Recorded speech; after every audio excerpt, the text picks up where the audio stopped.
Hi everybody, welcome back to Bible in a Year. My name is Natalie and today we are on day 341. I am so happy that you are here today and I hope that your day is going great. We are going to be reading out of 2 Chronicles chapter 12, Habakkuk chapter 2, and then we're going to close out our day with John chapter 8, but only verses 1 through 30 today. So let's get started. 2 Chronicles chapter 12.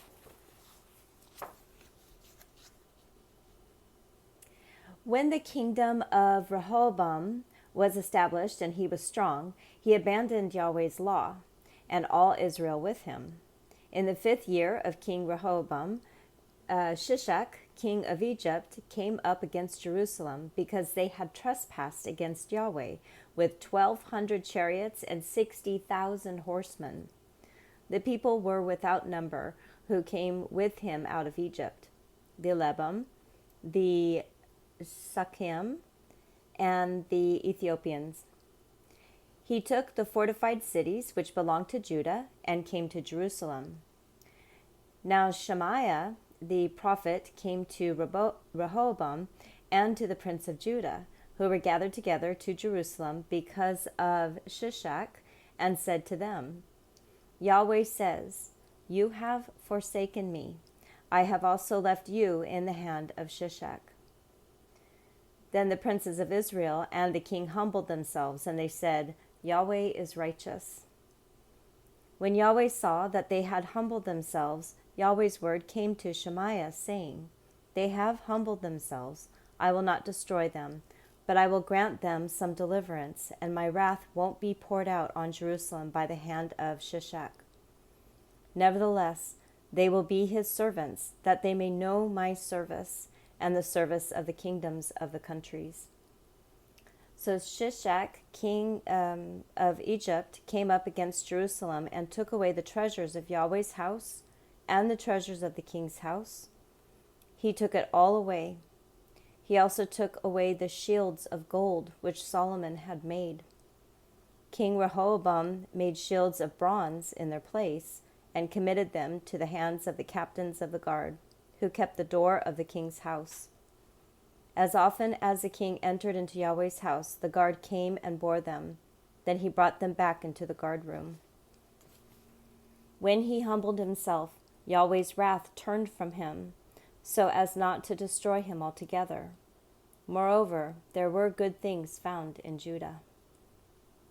So King Rehoboam strengthened himself in Jerusalem and reigned, for Rehoboam was 41 years old when he began to reign, and he reigned 17 years in Jerusalem, the city which Yahweh had chosen out of all the tribes of Israel to put his name there.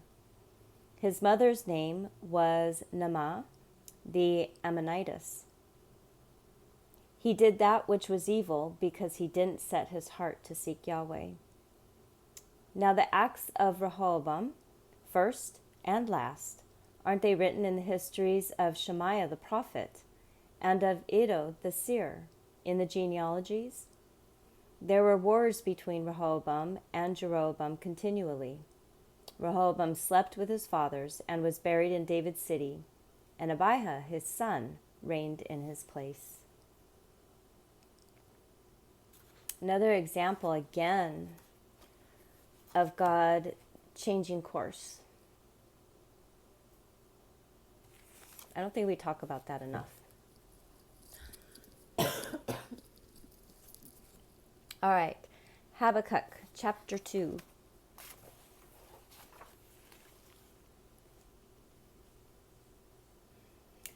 I will stand at my watch and set myself on the ramparts, and will look out to see what he will say to me, and what I will answer concerning my complaint. Yahweh answered me, Write the vision and make it plain on tablets, that he who runs may read it. For the vision is yet for the appointed time, and it hurries toward the end, and won't prove false. Though it takes time, wait for it, because it will surely come. It won't delay. Behold, his soul is puffed up. It is not upright in him, but the righteous will live by his faith. Yes, moreover, Wine is treacherous. An arrogant man who doesn't stay at home, who enlarges his desires as a shoal. He is like death and can't be satisfied, but gathers himself to all nations and heaps to himself all peoples. Won't all these take up a parable against him and a taunting proverb against him and say, Woe to him who increases that which is not his, and who enriches himself by extortion? How long? Won't your debtors rise up suddenly and wake up those who make you tremble, and you will be their victim? Because you have plundered many nations, all the remnant of the peoples will plunder you because of men's blood, and for the violence done to the land, to the city, and to all who dwell in it. Woe to him who gets an evil gain for his house, that he may set his nest on high, that he may be delivered from the hand of evil.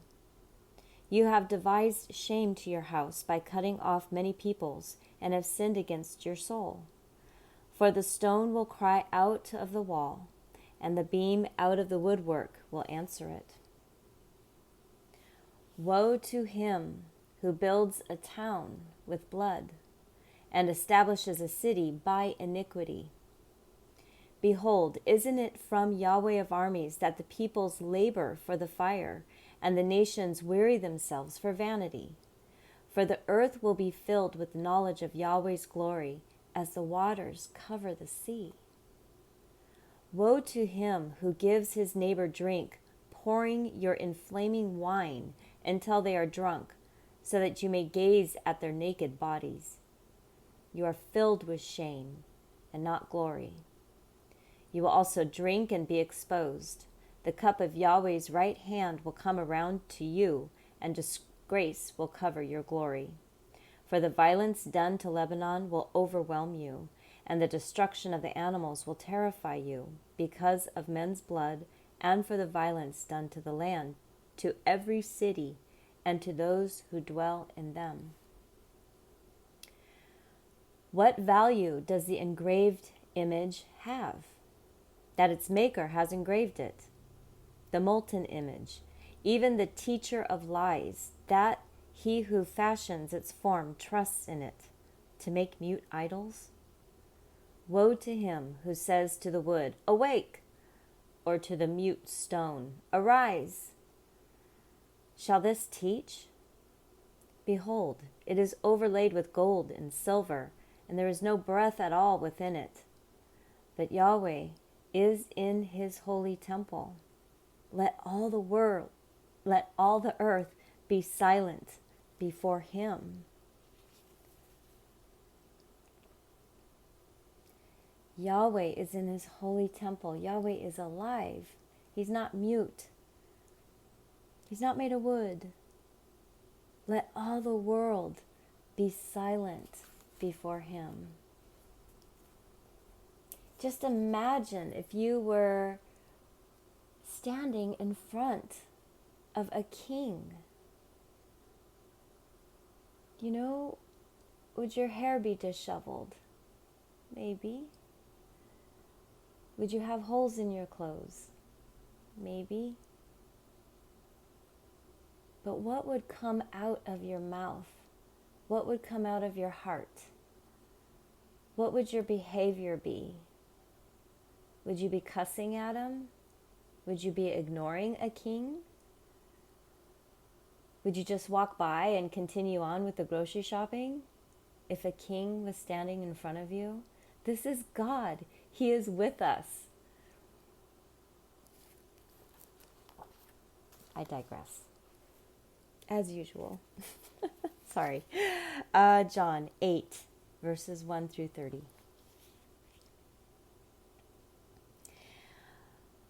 All right, but Jesus went to the Mount of Olives.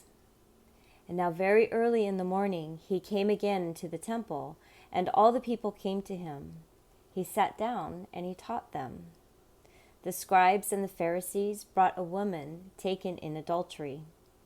Having set her in the middle, they told him, "Teacher, we found this woman in adultery, in the very act.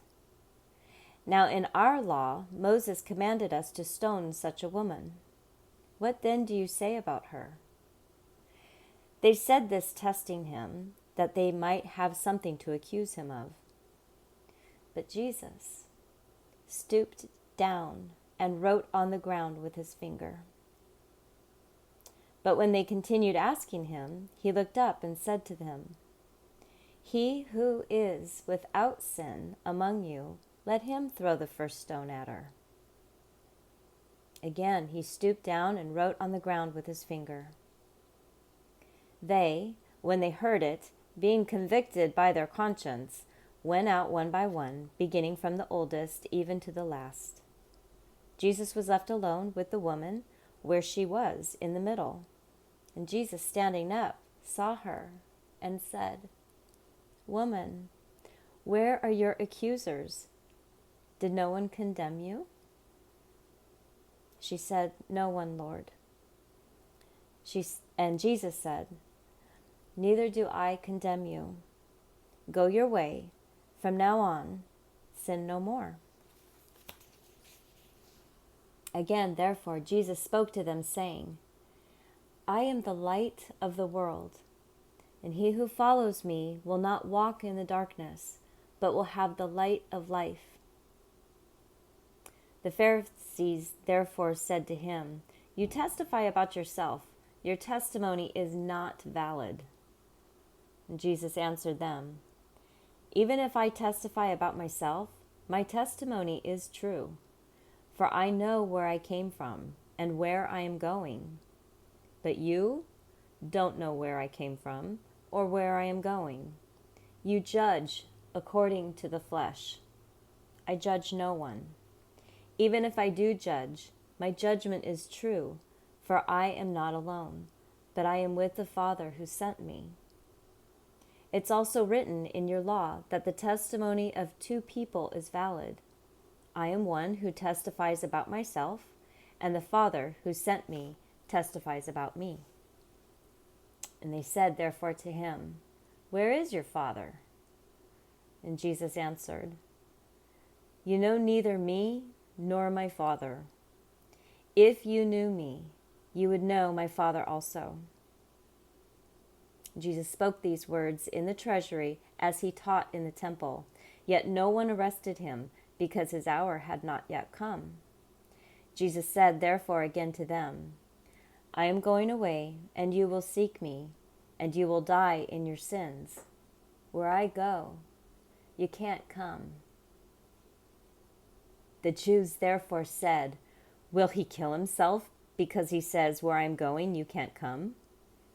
And he said to them, "You are from beneath, I am from above. You are of this world, and I am not of this world. I said therefore to you that you will die in your sins, for unless you believe that I am he, you will die in your sins." They said therefore to him, "Who are you?" Jesus said to them, "Just what I have been saying to you from the beginning. I have many things to speak and to judge concerning you. However, he who sent me is true, and the things which I heard from him, these I say to the world." They didn't understand that he spoke to them about the Father. And Jesus therefore said to them, "When you have lifted up the Son of Man, then you will know that I am he, and I do nothing of myself, but as my Father taught me, I say these things. He who sent me is with me. The Father hasn't left me alone, for I always do the things that are pleasing to him."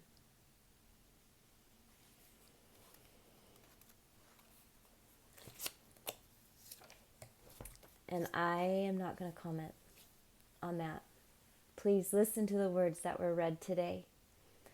Come on back for tomorrow, which will be day 342.